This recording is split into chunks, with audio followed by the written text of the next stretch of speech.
एक शिवरात्रि अपन पंजाब में थे, भटिंडा, तब पड़ी थी।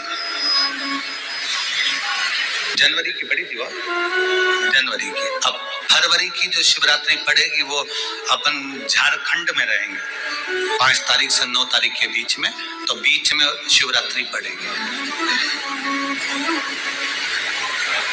इसलिए उस कथा का नाम पतालेश्वर शिव महापुराण की कथा रखी है।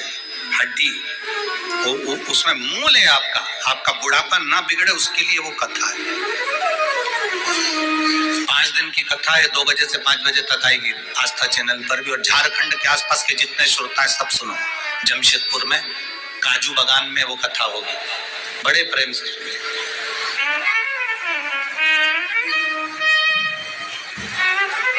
काजू बागान में तुम ये सोचकर मत आना कि काजू तोड़ के खा लेंगे।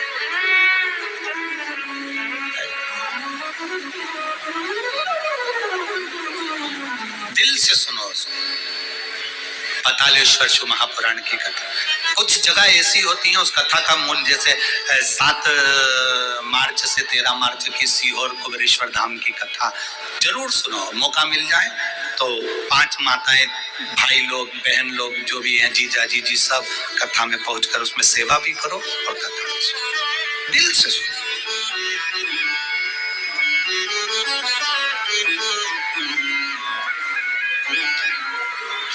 भगवान की भक्ति को धारण करिए। मानधाता ने बालू का शिवलिंग बनाया, पूजन करना प्रारंभ करी, गंगा जी का जल ले जाकर चढ़ा देते। अब कोई तप नहीं, कोई साधना नहीं, कोई नेत्र बंद कर नहीं बैठे, कोई तप साधना में नहीं बैठे, कोई घोर तप करने के लिए नहीं बैठे, केवल शंकर का शिवलिंग बनाया, पूजन करी। साल में एक दिन सावन के महीने में जो शिवरात्रि आती है, हम भी टीवी के माध्यम से, सोशल मीडिया के माध्यम से आप सबके घर में पार्थिव शिवलिंग का निर्माण करवाते हैं। उसका कारण केवल इतना है कि हम पूरी जिंदगी तप नहीं कर पाते, पूरे साल व्रत नहीं कर पाते, साधना नहीं कर पाते, तो कम से कम सावन के महीने की शिवरात्रि पर जब अपने घर में मिट्टी का शिवलिंग बनाकर पूजन करते हैं तो हमें तप और साधना का पूरा फल प्राप्त हो जाता है। करने वाले, विरोध करने वाले करते रहते हैं। शाम को तो व्रत ये वाला उपवास करना ही नहीं था, पूजन कराना ही नहीं थी, इसमें ऐसी पूजन करा दी, उसमें वैसी पूजन करा दी, ये गलत बोल दिया, ये सही बोल दिया, ये ऐसा कर दिया, काली मिर्ची चढ़वा दी तो ये चढ़वा दी। बोलने वाले बोलते रहेंगे, तुम अपना काम करो, पार्थिव शिवलिंग का निर्माण करो, पूजन करो, आराधना करो, विसर्जन। आग लगे बस्ती में, जम के बोलो जरा अपन रहो, क्या किसको रोइए, चादर तान के सो। अपने को मतलब नहीं कुछ भी, अपन को सोच।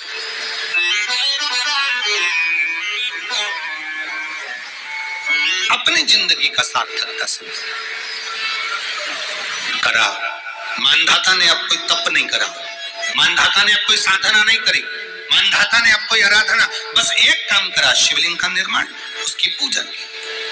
आपसे भी निवेदन करते हैं, समय मिला करें, हफ्ते 2 हफ्ते में गमले के अंदर ऐसी मिट्टी को उठा लो शिवलिंग जैसी, और जल चढ़ाकर पूजन करके वही विसर्जन कर दो। उसी गमले में उसी मिट्टी को वही विसर्जन करो।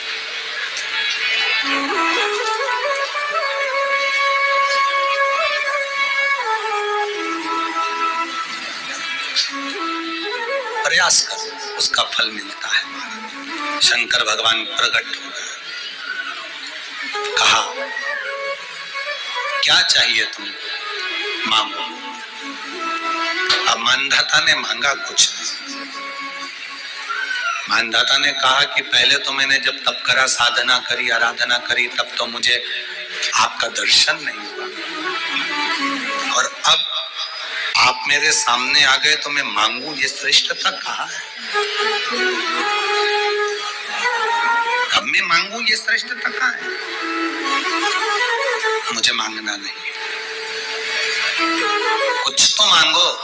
नहीं, मानधाता ने कहा बस इतनी कृपा करना, प्राण छूटने का जब समय आए तो मेरा शिव सामने हो और मेरा ये आत्मा मेरी जब मृत्यु हो तो यह आत्मा शिव में और कैलाश में विलीन हो जाए, बस ऐसी कृपा कर, और कुछ भी नहीं, और कुछ नहीं चाहिए, बस यही होना चाहिए। उसका जो फल है वो जीवन का एक आनंद सुख देने वाला हो। हमने कथा में कहा था शुरू में, माता क्या होती है? निर्माता। आप माता हो, आप निर्माता हो।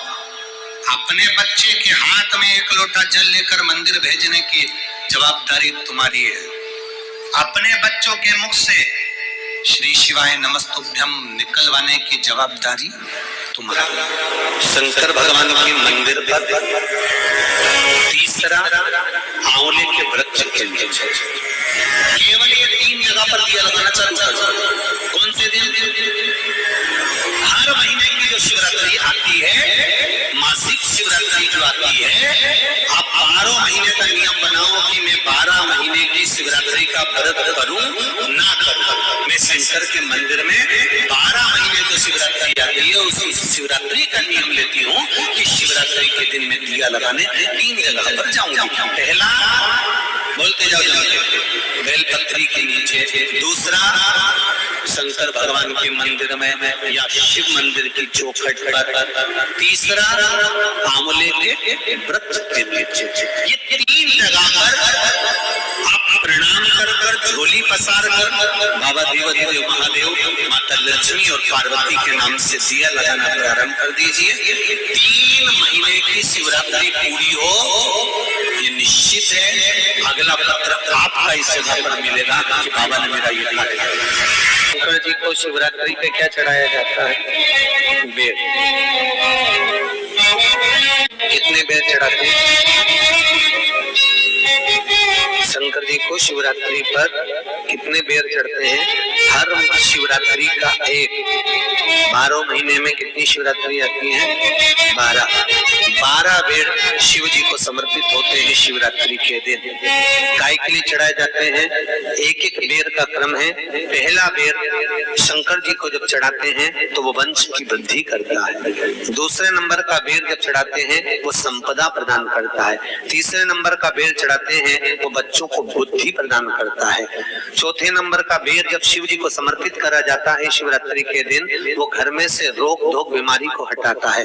5वें नंबर का जो बेर शिव जी को समर्पित करा जाता है वो हमको रोगों से मुक्त करता है। 6ठे नंबर का बेर अटके हुए काम को बनाता है। 7वें नंबर का बेर हमारे कोई कार्य नहीं हो रहे उन कार्यों को सफलता की ओर ले जाता है। 8वें नंबर का बेर हमारे घर में कुछ खुशियां लेकर आता है। 9वें नंबर का बेर हमारे घर में वैभव को प्रदान करता है। 10वें नंबर का बेर हमारे घर में संपदा देता है। 11वें नंबर का बेर व्यक्ति को एकादशी के फल के बराबर पुण्य प्रदान करता है। और 12वें नंबर का बेर व्यक्ति के जीवन को सौभाग्यमय बनाता है, नारी को अखंड सौभाग्य प्रदान करता है। 12 महीने शिवरात्रि आती है, हर महीने का एक बेर, एक शिवरात्रि का एक बेर भगवान शंकर को 12 महीने का इकट्ठा कर एक मूल शिवरात्रि के दिन शिव को समर्पित करना चाहिए। जीवों को अखंड सुख की अनुभूति होती है, अखंड सुख। शिवरात्रि का प्रसंग कहता है अपने मन की अभिलाषा रखकर तुम्हें जो चाहिए, एक काली मिर्ची और तिल्ली के काली तिल्ली के 7 दाने। एक काली मिर्ची और तिल्ली के काली तिल्ली के कितने दाने? 7 दाने हथेली में रखकर अपनी कामना कर मन से अपने मन के बात को कहकर शंकर भगवान के शिवलिंग पर चढ़ा दीजिए। आपकी मनोकामना, कहते हैं हर महीने शिवरात्रि आती है, इस शिवरात्रि पर मुख्य शिवरात्रि पर चढ़ाओगे, अगले महीने की जब शिवरात्रि आएगी तो आपकी मनोकामना पूरी हो जाएगी। एक काली मिर्ची और 7 काली तिल्ली के दाने मात्र। कहते हैं जिसका व्यापार ना चले, व्यवसाय ना चल रहा हो, बहुत ज्यादा कष्ट में जीवन निकल रहा हो और बहुत ही ज्यादा तकलीफ हो रही हो, तो धतूरे को हल्दी में डुबोकर शंकर भगवान को शिवरात्रि के दिन रात को 12 बजे समर्पित करें। उस धतूरे को वापिस उठा लाएं 5-10 मिनट के बाद, श्री शिवाय नमस्तुभ्यम बोलकर लाल कपड़े में उसको बांध शंकर जी पे चढ़ी पानी को खाली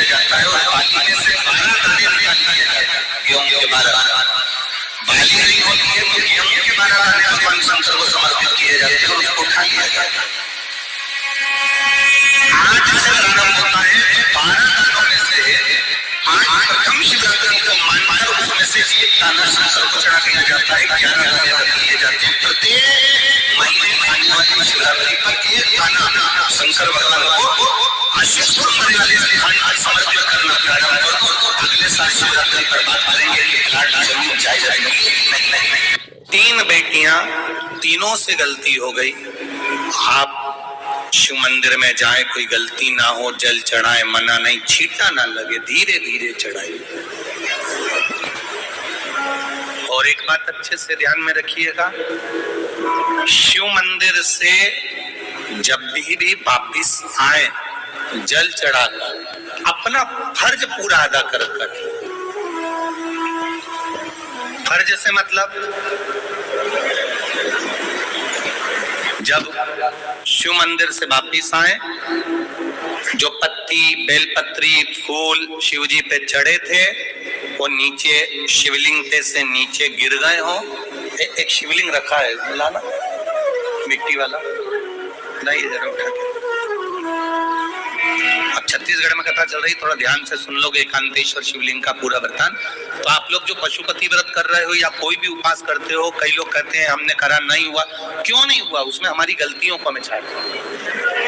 ये देखिए,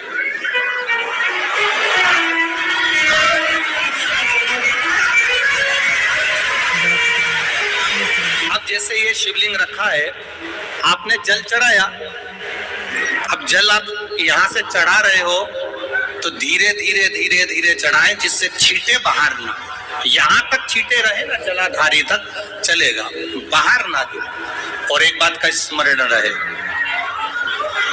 यदि बेलपत्री, फूल, पत्ती जल चढ़ाने के बाद ये सब अगर नीचे गिर जाए, जलाधारी पर गिर गया या नीचे उतर गया, तुम्हारा पूरा जल चढ़ जाए, तुम्हारे पास में चंदन नहीं है, अबीर नहीं है, गुलाल नहीं है, कुछ भी नहीं हो, तो भी अपने हाथ की 3 उंगलियों से रेखा 3 खींचकर और फिर जो माला आदि भगवान की रखी थी उसी से भगवान का वापिस पूरा श्रृंगार कर फिर वापिस आइए, भगवान को पूर्ण श्रृंगार।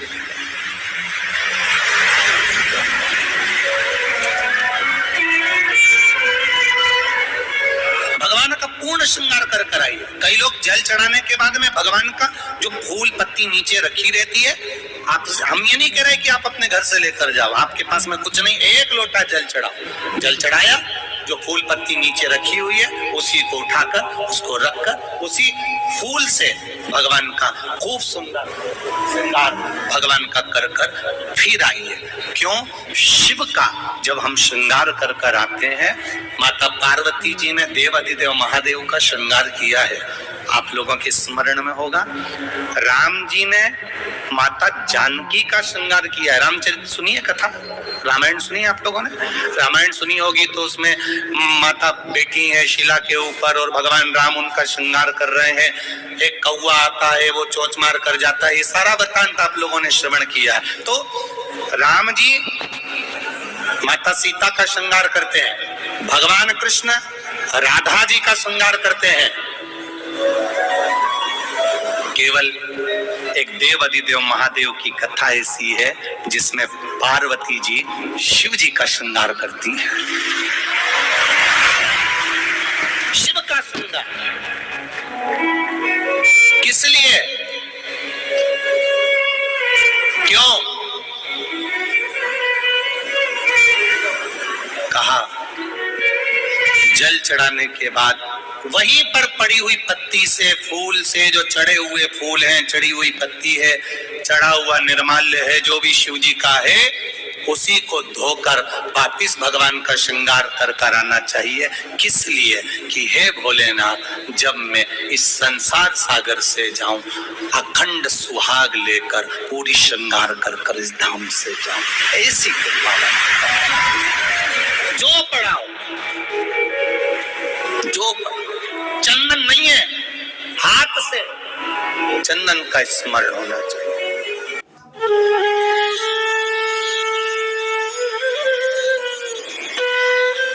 महाकुंभ विश्व सबसे बड़ा धार्मिक संगम। जो तुमने देवदेव महादेव को जल चढ़ाया, बस उसी पात्र का जल शंकर जी को चढ़ाओ, उसमें से बचा हुआ थोड़ा सा जल बेलपत्री के वृक्ष के नीचे चढ़ाना प्रारंभ करना।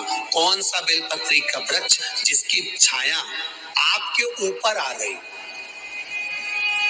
शिव महापुराण बड़ी सुंदर बात कहता है, ध्यान दीजिएगा। जिस बेलपत्री का पौधा तुम्हारे सिर का, और ये दोनों हाथ ऊपर कर लो, अपन खड़े हुए और खड़े होकर दोनों हाथ ऊपर करें, इतना बड़ा बेलपत्री का पौधा है, उस बेलपत्री के पौधे की पत्ती को कभी तोड़कर शंकर जी को नहीं चढ़ाना चाहिए। ध्यान रखना। कितना बड़ा पौधा, आप खड़े हो जाओ और खड़े होने के बाद आपका हाथ ऊंचा कर लेना। इतना बड़ा पौधा है, उस पौधे की पत्ती बेलपत्री को तोड़कर शंकर भगवान को कभी नहीं चढ़ाना। शंकर भगवान को उस बेलपत्री को, उस वृक्ष की पत्ती को तोड़ना चाहिए जो वृक्ष तुम्हारे हाथ से थोड़ा सा ऊंचा हो, जिसके लिए तुम्हें हाथ और ऊंचा करना पड़ रहा हो। जैसे एक बच्चा अपनी माँ की गोद में बैठने के लिए दोनों हाथों से उचकता है, आवाज लगाता है, उचकता है, आवाज लगाता है, हाथ ऊपर करता है, तो माँ उस बच्चे को गोदी में ले लेती है। उसी तरह उस बेलपत्री के वृक्ष की पत्ती तोड़ना चाहिए जिसने थोड़ी उन्नति कर ली हो, जो थोड़ा ऊंचा हो गया हो। तुम उसको पाने का प्रयास करो तो भगवान भी तुम्हें अपनी गोदी में ले ले। ऐसे वृक्ष की तुम छोटा सा पौधा, बिल्कुल जरा सा पौधा, उसी की पत्ती तोड़कर महादेव को चढ़ाओ। यदि बेलपत्री का पेड़ आपके यहाँ है और मान लो कई लोग बेलपत्री गमले में लगाते हैं या छत के ऊपर लगा देते हैं, बेलपत्री का वृक्ष जो होना चाहिए वो घर के ठीक पीछे की जगह, या बेलपत्री का वृक्ष अगर पीछे नहीं है तो आप अपने घर से जब बाहर निकलते हैं तो राइट हैंड की ओर बेलपत्री का वृक्ष होगा। आप जब घर से प्रवेश कर रहे हैं, बाहर की ओर निकल रहे हैं, वो सुख का अनुभव करें। यदि घर से निकलते समय बेलपत्री का पेड़ लेफ्ट में अगर आता है, आप जिस घर से निकल रहे हो लेफ्ट में अगर बेलपत्री का पेड़ आता है तो आप 1 रुपए कमाएंगे, 1.25 रुपए खर्च होगा, पैसा हाथ में टिकेगा नहीं। घर में 10 लोग भी कमा रहे हैं तो पैसा घर में दिखेगा नहीं, आएगा जरूर, सारे काम होंगे पर टिकेगा नहीं।